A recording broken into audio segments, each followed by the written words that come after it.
Bronny James trending ng mauntog ang ulo sa ceiling. Kawhi Leonard nag-ala Tracy McGrady laban sa Brooklyn Nets. Malungkot to kay Kevin Durant, may hindi inaasahang statement kasama ang Warriors. At Russell nag-showtime, nag-viral pa ang pasa sa dunk ni LeBron James. Ngunit bago ang lahat, kung gusto nyo ng matibay na basketball shoes, New Adidas Fashion, mabibili lamang sa halagang $1,299. Click lamang ang link sa comment section or bisitahin lamang ang tfen.com for more high-quality shoes. Ang latest game ni Bronny James para sa USC Trojans ay nagpapakita sa lahat sa panibagong patunay na siya ay magiging star potential, ngunit siya ay nag-viral ngayon sa ibang pamamaraan at sa magkaibang rason. Sa iilang punto bago ang laban, habang ginawa nito ang daan patungo pabalik sa tunnel, si Bronny James ay nakunang tumama ang ulo sa ceiling habang tumatalon. Wala mang injury ang inireport sa pangyayaring ito, ngunit nakikitang hindi ito magandang pagkakataon para sa rising basketball star. Iilang fans ang nag-joke na itong si Bronny ay nasubrahan lamang sa kanyang lakas, habang napapa-improve nito ang kanyang supernatural basketball skills. Meron ring nagsabi na anumang rason sa kanyang pagkakamali, hindi na maitatangging ang katunayan na ang maabot ni Bronny ang height na yon sa kanyang talon ay isa ng pagpapakita sa kanyang natural athleticism. Matapos ang lahat, si Bronny ay nagkaroon ng modest night. Nakapagtapos ito ng 7 points, may shooting na 3 of 6 sa field at may 1 of 2 mula sa labas ng arc sa loob ng 25 minutes. Sa kasamaang palad, ito ay naging pagkatalo pa rin para sa USC, na kung saan hawak na nila ngayon ang 8 of 11 sa season at 11th sa conference standings. Meron namang iilang pag-asa na pwede pa nilang mabaliktad ang season ng Trojan at gumawa ng ingay sa season, ngunit ang lahat ng mga mata ngayon ay nasa kay Bronny at kung paano nga ba mag-develop ang kanyang paglalaro sa proseso habang ito ay nalalapit na sa kanyang draft. Ang tanong, maaari nga kayang madraft ng Lakers si Bronny? Ang mga scout ay nasa mix kung paano nga ba nakastack up si Bronny kumpara sa ibang class, ngunit ang halos sa kanila ay sumang-ayon na siya ay mahuhulog, alinman sa pagitan sa mid-first round at early second round. Habang ramdam man sa kanya ang paglalaro, si Bronny ay mas maliit kumpara sa kanyang ama na si LeBron, na kung saan nakastand lamang ito bilang 6'4", at kung titignan tila hindi niya napagmay-ari ang parehong lakas, gaya sa kung papano nga ba tinatapos ng kanyang ama ang umatake sa rim. Ngunit gayunpaman, si LeBron ay naniniwala na kaya niyang tulungan ang Lakers at marahil rin na ang franchise ay sasang-ayon sa paparating na draft night ngayong buwang July. Ang madraft si Bronny, ang Lakers ay susubukan ang swerte sa panibagong shooter habang mapapanatili nilang masaya ang kanilang franchise guy kasama sa tabi ang kanyang anak. Ito ay isang dream scenario para kay LeBron at sa Lakers. Anong masasabi niyo mga kaibigan sa tsansa ni Bronny James sa Lakers? Samantalang naging maganda naman ang laban sa pagitan ng LA Clippers at ng Brooklyn Nets. Matapos na out-hustled at na-outshot sa 3 quarters, ang Los Angeles Clippers ay napagmay-ari ang huling yugto sa laban. Si Kawhi Leonard ay umiskor ng 14 sa kanyang 21 points total sa final 5 minutes at ang Clippers ay na-overcame ang 18-point deficit kasama ang game-ending na 22-0 run para talunin ang Brooklyn Nets sa score na 125-114. Matapos silang na-outscored sa 16-0 sa panimula ng laban, ang Clippers ay nagtungo sa catch-up mode. Sila ay nagpakita at sinuntok kami sa bibig, ngunit sa fourth quarter naglaro kami ng Clippers basketball, nagkaroon ng iilang stops, at ang iba ay naging history na lamang, sabi ni James Harden, na siyang nakapagtala rin ng 24 points at 10 assists. Nakuha ng Clippers ang unang lead sa basket dahil sa basket ni Kawhi Leonard sa natitirang 2.50 minutes remaining. Nakuha ng Clippers ang unang lead dahil sa basket ni Kawhi Leonard sa natitirang 2.50 minutes remaining.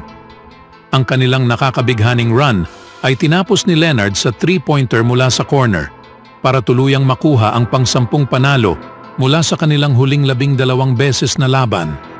Ganap niyang nakuha ang kanyang rhythm, sabi ng Clippers coach na si Tyronn Lue. Siya ay nasa ilalim ng panahon at hindi nakapag-practice kahapon at hindi namin alam kung magpapakita nga ba siya sa laban ngayon. Si Russell Westbrook ay dumagdag rin ng 23 points off the bench kasama ang enerhiya na nag-pick up sa kanyang lethargic teammates. Si Leonard at George ay nahirapan para sa halos buong laban. Sila ay nakapag-combine para sa 11 of 32 shooting mula sa sahig.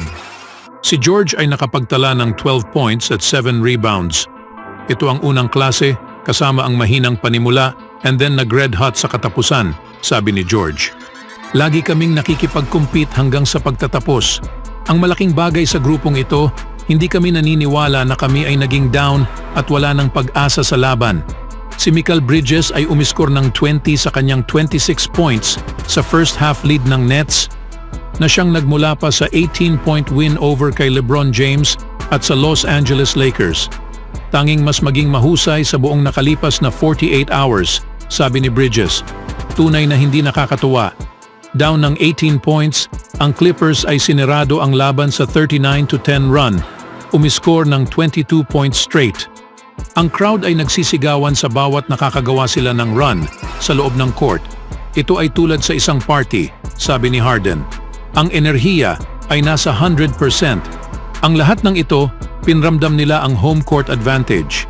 Ang Nets na siyang nagmula sa 14-39 mula sa 3 ay hindi na magawa ang kahit anumang basket during sa Clippers turnaround. Sila ay nalimitahan lamang sa 15 points sa fourth. Kami ay nakastock, hindi alam kung ano ang gagawin at kung paano ito basagin, sabi ni Bridges. Ang maglaro sa kanilang unang 5 laban sa loob ng 5 araw, kasama ang maagang tip-off, ang Clippers ay naging magulo sa opening tip. Sa ibang balita naman mga kaibigan, si Kevin Durant ay nagkaroon ng isa sa most interesting careers sa NBA history. Siya ang isa sa greatest NBA players ever, ngunit hindi nito naramdaman ang nararapat na respetong hinahanap niya noon sa Warriors. Sa mata ni Kevin Durant, siya ay dapat na sa GOAT conversation. During sa isang interview kasama si Dwayne Rankin ng Arizona Republic, si Durant ay nagbigay ng controversial statement patungkol sa kung bakit nga ba ito hindi sinasali sa GOAT conversation. Ito nga raw ay dahilan sa kanyang pananatili kasama sa Warriors. Dahil ang lahat ay inisip na nagtungo ako sa Warriors, sabi ni Durant sa isang exclusive interview kasama ang The Republic. Bakit ko ginawa iyon? Iyon ang mga katanungang laging naririnig. Bakit hindi? Ano ang hindi ko natapos? Patuloy na sagot at tanong ni KD. Si Kevin Durant ay isang 2-time NBA champion, 2-time NBA Finals MVP, 1-time NBA MVP, 13-time NBA All-Star, 2-time NBA All-Star MVP, 6-time All-NBA First Team member, NBA Rookie of the Year, at 4-time NBA scoring champion. Halos ginawa na niya ang lahat at hindi na kailangan pang gawin pa niya ang pagiging Defensive Player of the Year or maging mapabilang sa All-Defensive Team.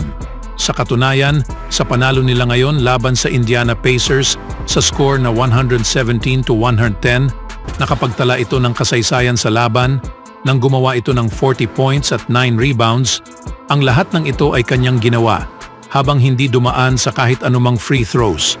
Ngunit matapos ang lahat, para kay Durant, gayunpaman, hindi niya pa rin nakukuha ang tamang nararapat na respeto dahil sa kanyang pagsali kasama ang Golden State Warriors. Anong masasabi niyo mga kaibigan? Dapat nga kayang mapabilang si Kevin Durant sa GOAT conversation? Sa ibang balita naman mga kaibigan, ang Lakers ay nag-bounce back sa emphatic fashion sa araw na ito sa panalo laban sa Blazers sa score na 134-110. Ang huge second half mula kay D'Angelo Russell ay ang nagdala sa kanya na makuha na ang 30-point night sa season na kung saan nakapagtala ito ng 34 points at 8 assists sa kanyang 14-21 shooting sa field na may 6 of 11 shooting sa 3-point line. Kabilang na ang show na ito. And a good outlet goes to Russell! Nothing but bottom, and then he had this one highlight play on the floor. This last one is D'Lo throws a fake behind the back dribble to himself and then just lays it in the Laker bench. Kind of. Si LeBron rin mga kaibigan ay nagkaroon ng sarili niyang big second half at nakapagtapos ng 28 points, 5 rebounds at 5 assists sa loob ng 31 minutes at kasali na ang nag-viral na dunk niyang ito sa social media. Tap by LeBron! D'Lo gonna give it up! Throw it down!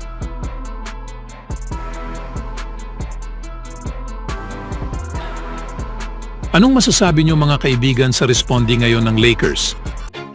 Always do it on my own, so I gotta get through it. And the only thing I know is to love what I'm doing. Never give up, never slow, till I finally prove it. Never listen to the no's, I just wanna keep moving. Keep my head up when I act, head up, that's a fact. Never looking back, I'ma keep myself on track.